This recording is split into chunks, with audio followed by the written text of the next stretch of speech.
this is my Physics 2211, Lab 1, on constant velocity. The purpose of this lab was to observe the motion of an object moving in a straight horizontal line. The goal was to analyze the object moving with constant velocity and record the data points of the object as it travels.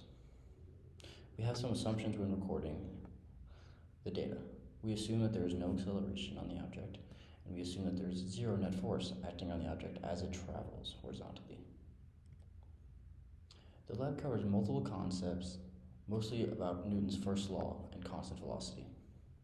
Newton's first law is, if an object is at rest, it remains at rest, and if the object is in motion, it stays in motion till a net force acts on the object.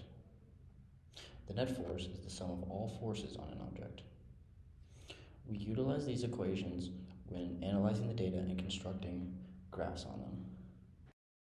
To analyze an object traveling with constant velocity, I rolled a soccer ball on a horizontal flat surface and started recording its horizontal position points frame by frame after it was already initially in motion.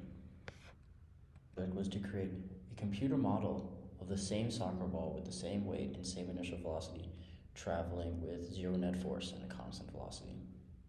We utilized GlowScript and Python to create a computer model, and also utilized the equations from earlier to track its position and velocity as it travels. This is the graph of the object through the computer model. This is the position versus time graphed, and it is traveling at a constant velocity in the negative direction. And this is the velocity versus time graph of the same object, showing it has a constant velocity as it travels. Compared the predicted data and observed data on a position versus time graph. The orange is the predicted data points, and the blue is the observed data points we gathered earlier through Tracker. The two graphs are slightly different from each other. The observed data is slower and travels slower than the predicted data points. This is most likely due to friction acting on the object as it travels and rolls on the concrete. If x and positive x-axis were flipped, all the position data points would change sign to become positive. Also, the velocity would be positive due to the ball now traveling in the positive x direction.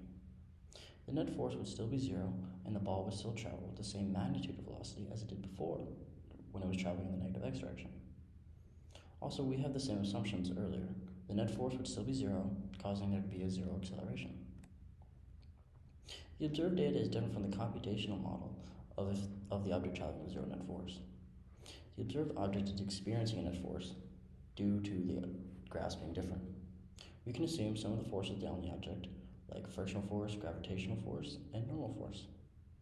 However, there could also be other forces acting on the object, but we did not take any observations and did not collect any data on possible other forces. There could be an incline in the surface the object is traveling on, causing it to slow down or speed up. There could also be wind blowing the object, and there could also be air resistance slowing it down as it travels.